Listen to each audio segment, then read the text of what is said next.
Bueno, continuando con los mitos del rey Arturo, estamos con el libro de El poder de Camelot y la tierra maldita. Y vamos a iniciar el capítulo 5, que se llama El reino siempre fecundo.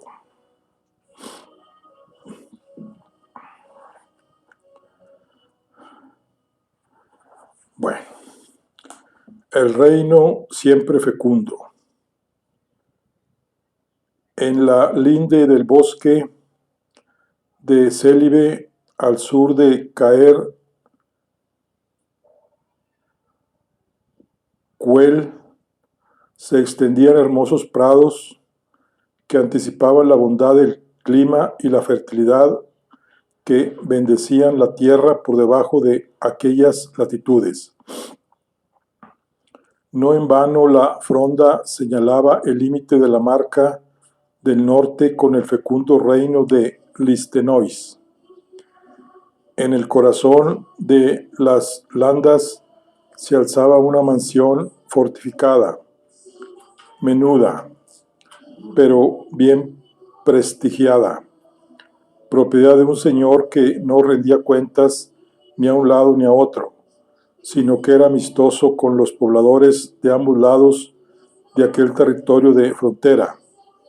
Sus vasallos moraban en aldeas plácidas de los alrededores, seguros de que no les fallaría la protección de la noble casa de Everdeen.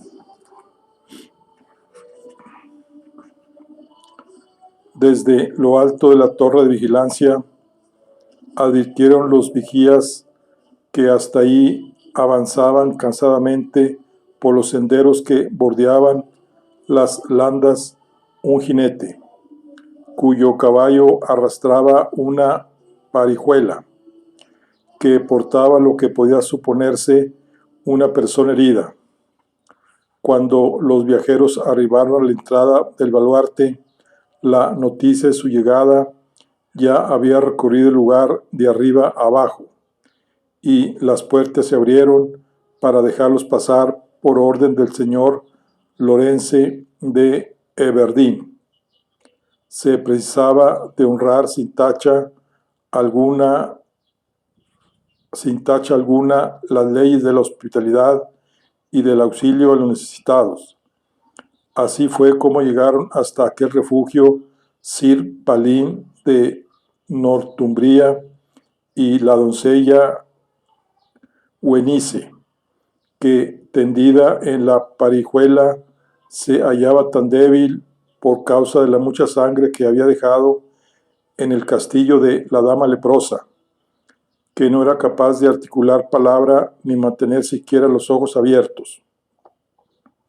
Sir Lorence y su esposa, Lady Lynn, que habían acudido a ver quién llegaba junto al jefe de la guardia y algunos curiosos, la reconocieron nada más verla. Era la hija de un buen amigo, el rey Aniause, cuya casa sostenía desde siempre una de las más fuertes pretensiones al trono de Amans. Viéndola tan desfallecida, pálida, casi en los huesos, el señor hizo que sus hombres la llevaran al dormitorio de una de sus hijas, mientras su esposa mandaba ir a buscar a una curandera que vivía en una aldea cercana. Luego se reunieron en el gran salón con el caballero que la había traído, Sir Balin de Northumbria, que portaba en su montura no una, sino dos notables espadas. Sentado a la gran mesa, Sir Balin sació su hambre y su sed, que no eran menores, con las bandejas y jarras que le traían los sirvientes, en tanto que iba dando cuenta de los asombrados señores de Everdeen, de las penurias que había pasado junto a la doncella en los últimos días, de la desgracia que les había causado el asesino invisible. al sacrificio de la joven en el castillo de la dama leprosa. Cuando cada cual cumplió su parte del trato, la dama ofreció hospedarnos hasta que Eunice se recuperase, pero ella no quería pasar ni un instante más en ese lugar infecto, ni tampoco yo, si os digo la verdad. Habéis hecho bien de traerla aquí. Nuestra casa es la suya, tanto como ahora es también la vuestra, dijo Sir Lawrence. Lady Lynn sacudía la cabeza. Todo el norte conocía aquel castillo dominado por los cuervos y su leyenda negra. Muchas eran las doncellas que habían perecido en ese trance.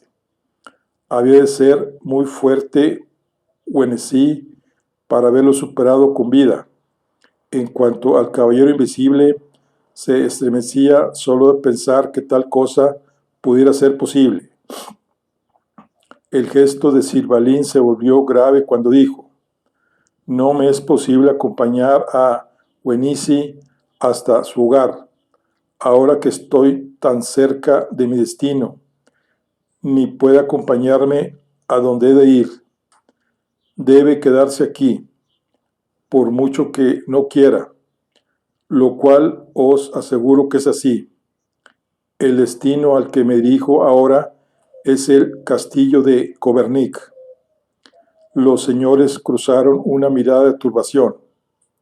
Tal como les había explicado el de Camelot, si las sospechas de los hijos de la dama leprosa eran ciertas, el asesino invisible moraba en la capital de Listonois, dentro de la misma casa del rey Pellez, sugirió Lawrence. Aguardad a que ella se reponga y así restableceréis vos también vuestras fuerzas. Pero Balin se negó en redondo. Ahora el asesino tiene heridas que me veo capaz de reconocer y que revelan su choque conmigo. Le propinó golpes duros y algunos muy severos en el rostro, pero más pronto que tarde estas señales acabarán por desaparecer.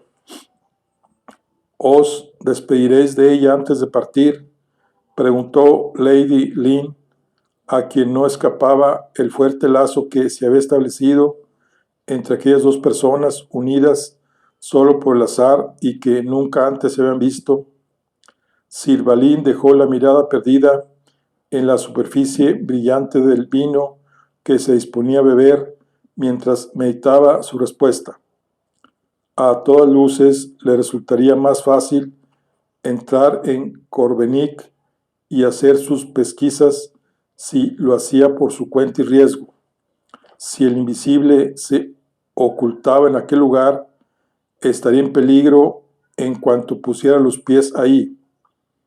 Era posible que, por prudencia, el asesino no actuase en el lugar en que moraba, pero también era probable que se atreviera a correr el riesgo para proteger su identidad cuando viera que el caballero de las dos espadas había encontrado su hogar.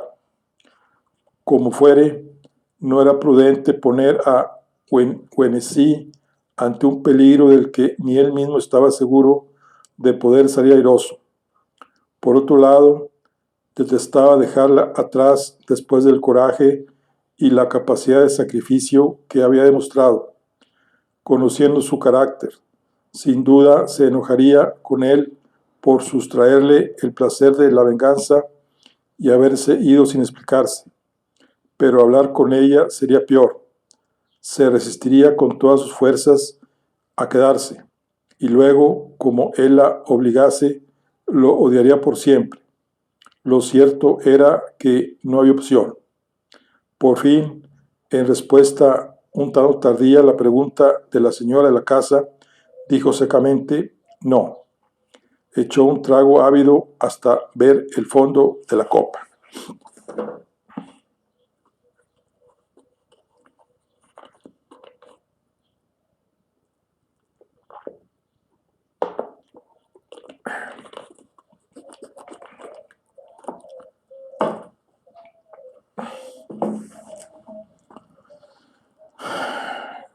Al alba, el sol salió lento, tímido, por detrás de las montañas. Daba la sensación, si eso fuera posible realmente, de que los árboles se volvían hacia él. Se aupaban para admirarlo mejor. El amanecer se abrió ante los ojos de Balín, que, mirando a través del portalón de las caballerizas, tuvo el privilegio de maravillarse ante el espectáculo de las primeras luces de aquella jornada que llevaría sus pasos a lo más profundo del reino de Listenois. Vestido con una armadura completa, prestada por uno de los hijos de Sir Lorence, acabó de preparar su montura. Ahí dentro, sus manos repasaron con sumo cuidado el pelaje del caballo que le habían ofrecido, de musculatura marcada y aspecto majestuoso. El señor de Everdeen era generoso. Aquel era uno de esos caballos de pura raza que merecen ser montados en la batalla, que brillan, que lucen, sin necesidad de aderezos. Balín afianzó la silla de montar y ajustó los estribos sobre el fandol. Luego, cogiendo sus dos espadas en las respectivas vainas, la ciñó en vertical a un lado de la silla, con la empuñadura hacia arriba, de modo que podía echar mano de ellas en cualquier momento. Fue entonces cuando vio que una sombra entorpecía la luz naciente que entraba por la puerta, una sombra que se alargaba hasta sus propios pies. Se giró para mirar y halló ahí una silueta perfilada contra el amanecer rosado. Era la curandera que había estado tratando a Wenis. A contraluz se podía verle el rostro, pero su voz sonó conturbada. Balín el salvaje, he visto la oscuridad que está grabada en las profundidades de tus ojos. Cuida lo que haces en los salones de Covernic, pues tienes en tus manos la salvación o la maldición eterna de esta tierra que comparte nuestros pueblos. Balín encajó la advertencia con estupor, pero pronto la sorpresa se le transformó en ira. Hizo además ademán de ir a por ella, a reclamarle, a imprecarla, a abofetearla tal vez. La mano le temblaba, mientras la curandera, cuyas artes obviamente superaban en mucho lo que daba a entender a los demás, mantenía la compostura en la puerta. Balín dio una respiración larga y profunda. Cerró el puño para detener el temblor. Tras un parpadeo, vio que la mujer había desaparecido. Frunció el ceño y tragó saliva. Por supuesto que cuidaría sus pasos.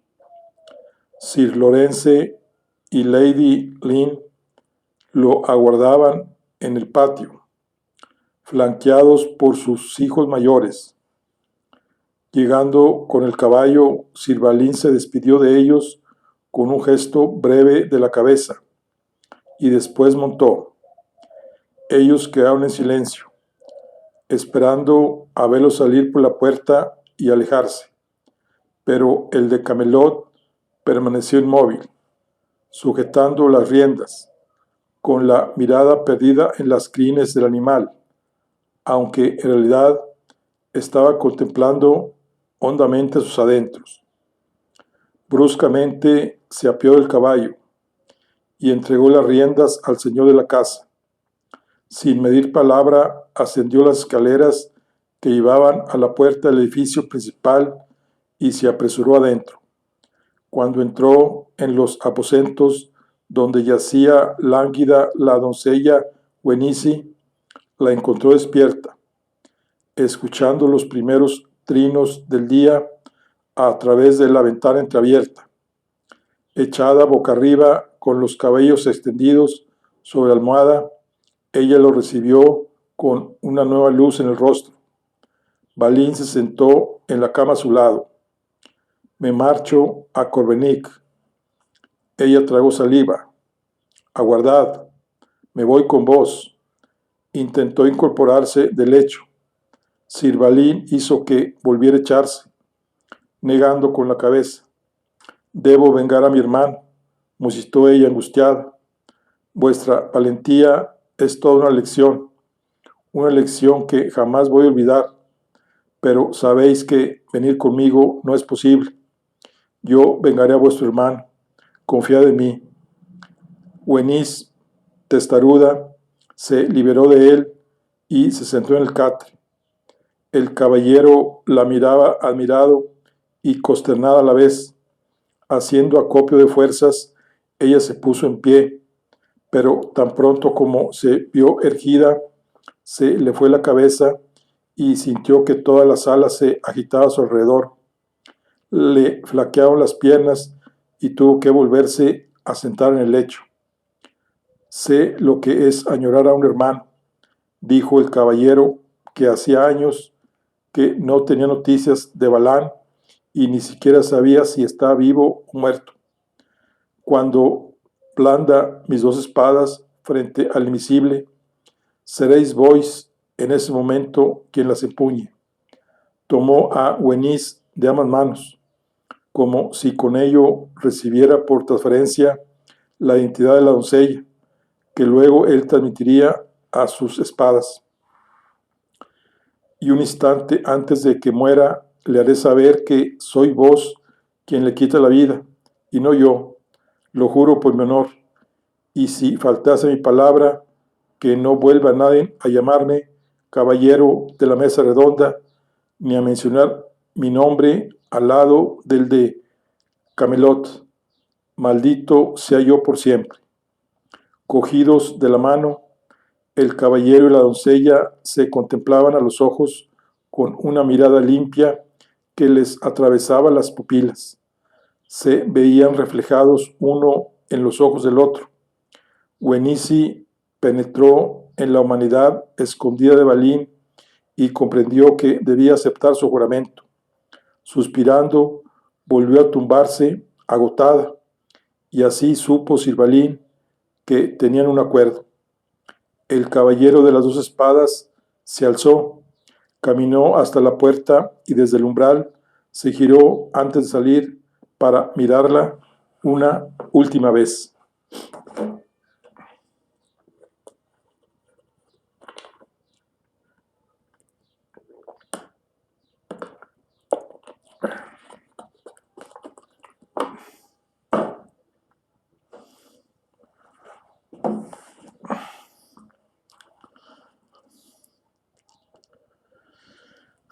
Listenois era, sin discusión, un reino de vegetación exuberante y lleno de vida.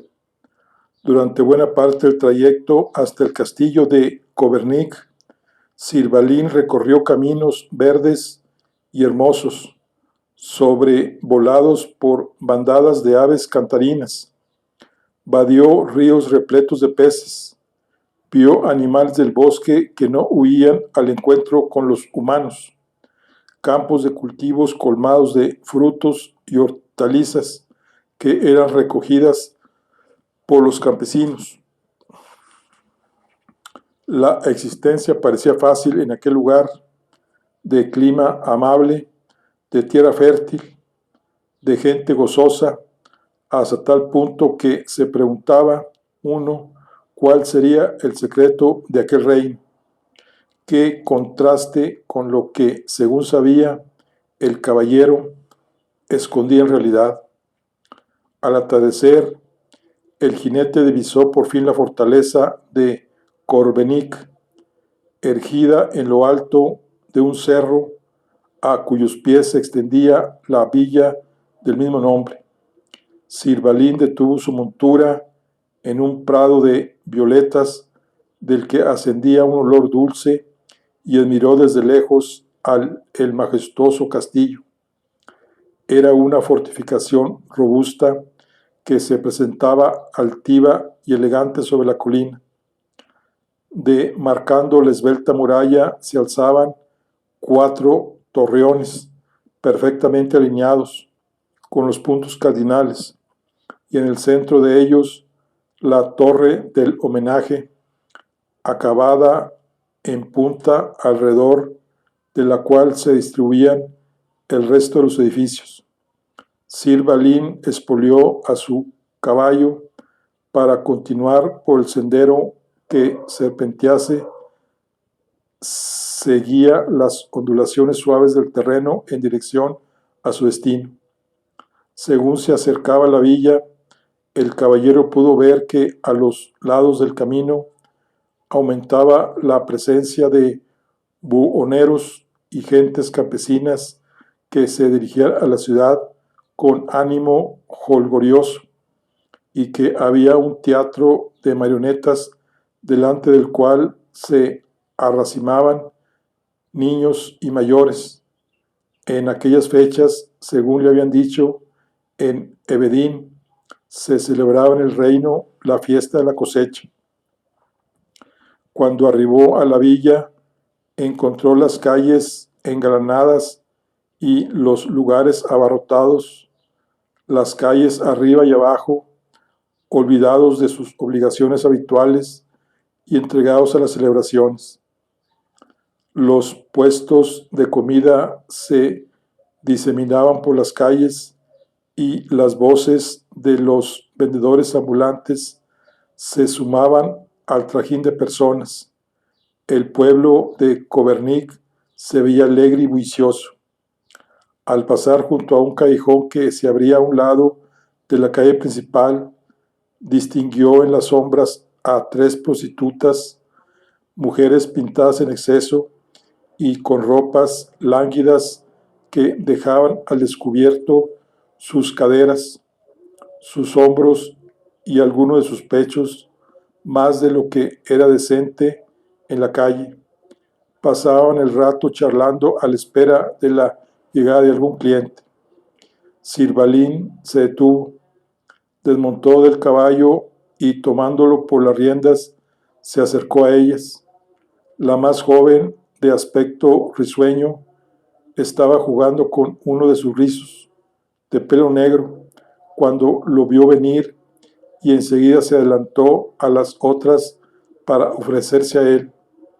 Balin negó con la cabeza diciendo: «Puedes ganar las mismas monedas contestando a una pregunta».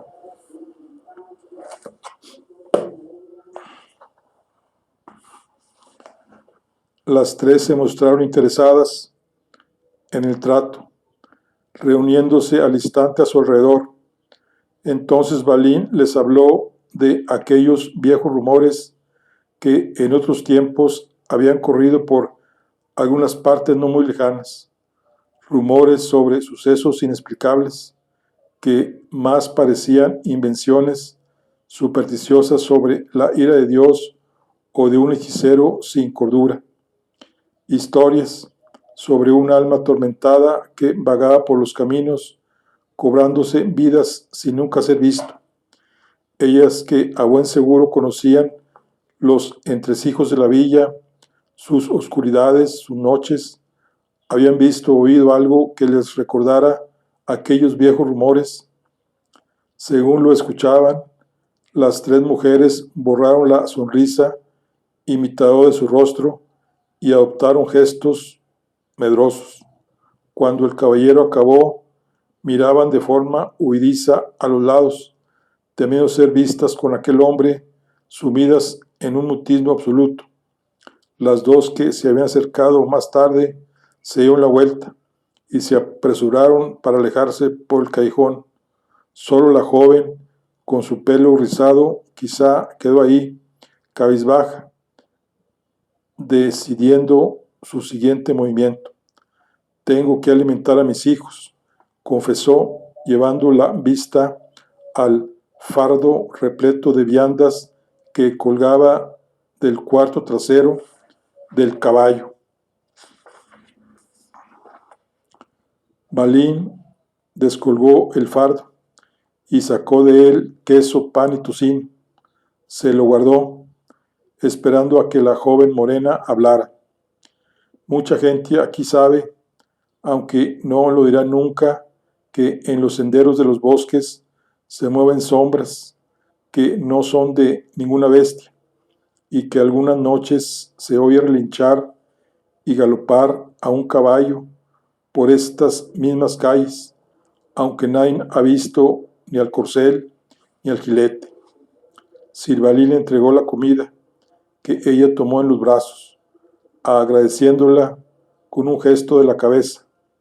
Luego, dándose media vuelta, apresuró los pasos sin mirar atrás hasta perderse en el fondo del callejón, mientras el caballero volvía su atención de nuevo al colgorio que reinaba en la calle y lo juzgaba con mirada ceñuda, pensando en cuánto se amadrigaba en aquel estallido de felicidad.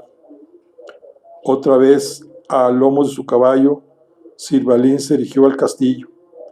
Las puertas estaban abiertas, el rastrillo levantado, y un tráfago ruidoso entraba y salía. Parecía que en el patio tenía lugar alguna suerte de mercado, tal vez sancionado por el señor del castillo. Cuando enfilaba el camino de entrada, se vio atrapado por un río humano que lo desvió, conduciéndolo hasta el descampado que se abría delante de las puertas. Ahí se había habilitado un enorme arenal donde justaban los caballeros ante la vista de una multitud enfervorizada. A un lado, en tiendas, muchos de los competidores recibían la atención de sus escuderos y cuidaban de sus caballos. Balín se detuvo al llegar ahí y observó desde lo alto de su montura para ver por encima del gentío. La lisa estaba delimitada por estacas unidas por una cuerda. Alejándose uno del otro sobre sus caballos, después de haberse vestido, dos caballeros combatían a cara descubierta, pues habían perdido los yelmos y los escudos, armado uno con una maza y el otro con una espada cada vez más mellada. La multitud jaleaba y alentaba el invite. Uno de los contrincantes hacía signos de dolor y del hombro le manaba sangre abundante. Su oponente, un guerrero más metido en carnes que en verdad corpulento, sonreía anunciando su ventaja. Este hizo girar la masa sobre su cabeza y arreó su caballo, obligando al otro a ir de nuevo al choque, a pesar del daño que había sufrido. Se encontraron en el centro, donde la masa dio un golpe seco a la altura del gorjal contrario, de modo que el caballero de la espada menguada no pudo mantener el equilibrio y cayó al suelo como un fardo. La gente jaleó complacida. Sirvalín vio que más allá del arenal, colina abajo, un apacible prado se abría a la orilla de un riachuelo. En aquel lugar se concentraba otra muchedumbre para observar lo que parecía una competición de tiro. Hacia ahí dirigió el caballero su montura. Según se acercaba, espió la conversación de tres villanos, algo achipados, que discutían a voces sobre quién había ganado una apuesta. ¿Cómo voy a haber apostado en contra? ¿Quieres estafar a un pobre viejo?, protestaba el mayor de todos. Un viejo borracho.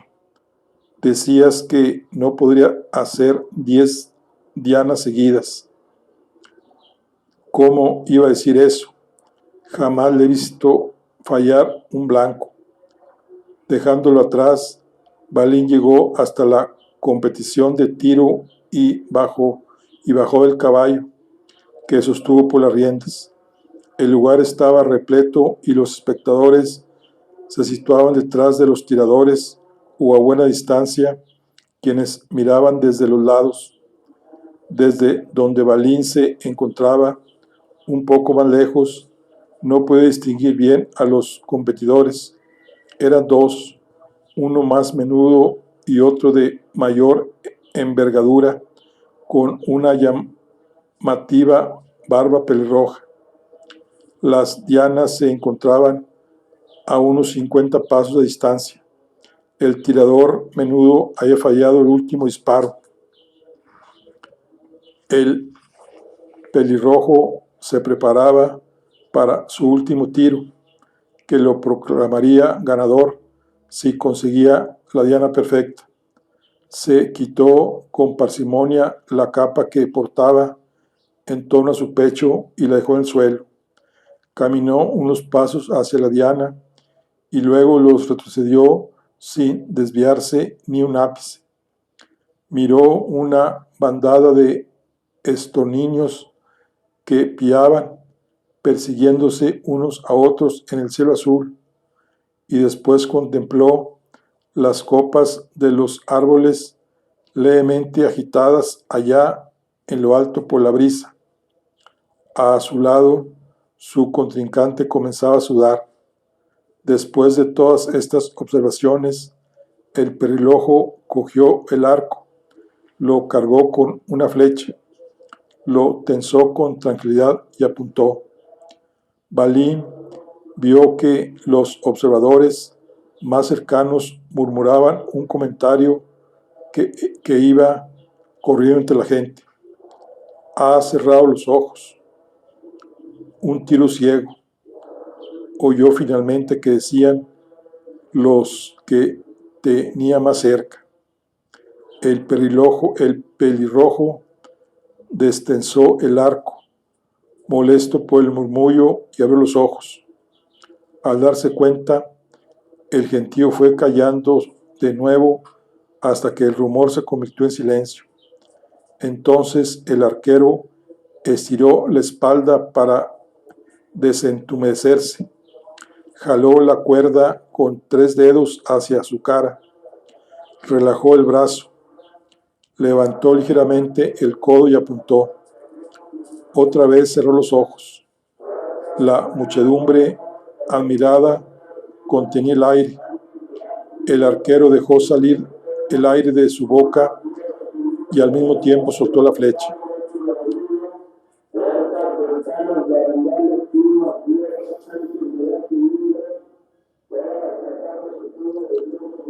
El proyectil silbó, volando en una perfecta línea recta, haciendo trepidar el aire a su paso. Se clavó certeramente en el centro de la diana. Al instante se desataron los aplausos y los gritos de alboroto inundaron el ambiente. Balín observaba a aquel asombroso tirador, capaz de acertar más de 10 dianas seguidas, pero la distancia y el avispero de gente que se movía arriba y abajo, celebrando su gesta, le impedía distinguir bien su rostro. Vio cómo se alejaba entre la multitud que lo jalaba extasiada. ¿Quién es ese arquero?, preguntó a un puñado de lugareños que había estado observando y que ahora se retiraba, pasando a su lado. Es Garlón el Rojo, le respondieron, el mejor tirador del reino. Balín frunció el ceño. Vive en Cobernic, que si vive aquí. Los lugareños intercambiaron una mirada jocosa. Es el hermano del rey. Continuaron su camino, dejando a Sir Balín con aire preocupado.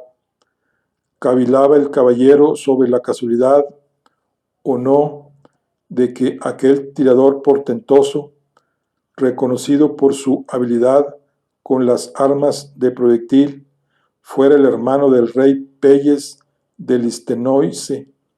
Por supuesto, Tal cosa podía no significar nada. Lo cierto era, y Balín se daba cuenta, que si bien la multitud que había congregado la celebración le permitía el anonimato y cierta libertad de movimiento, por otro lado, el gentío dificultaba la búsqueda de un individuo. Quizá no era el anonimato lo que le permitiría encontrar al asesino, sino lo contrario. Tal vez debía dejarse ver para incitarlo a actuar contra él, porque en ese momento, por invisible que fuera, tendría que manifestarse de un modo u otro. Parecía que no había otro modo de hacerlo salir que ofrecerse como anzuelo. Apretando los labios, se volvió hacia las puertas del castillo. Sentía un estremecimiento cada vez que observaba la fortaleza. Lo dominaba la sensación de que una vez que franquease su acceso, el curso de los acontecimientos no haría más que precipitarse. Así, ahí se encaminó. No obstante, había venido a eso. Sumido en sus pensamientos, Sir Balin de Northumbria no había advertido que alguien lo estaba siguiendo.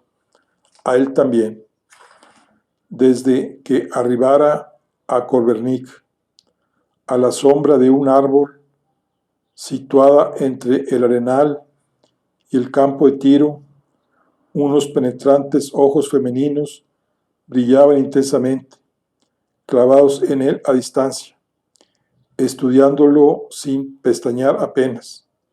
Cuando el caballero de las 2 espadas se alejó, remontando la colina, la misteriosa observadora, encapuchada y oculta bajo un amplio manto, se fue en dirección contraria y se perdió entre la gente como si jamás hubiera existido, o tal vez como si hubiera existido siempre. Bueno, aquí concluimos lo que es el capítulo 5, que es el reino siempre fecundo. Nos vemos en la siguiente. Hasta luego.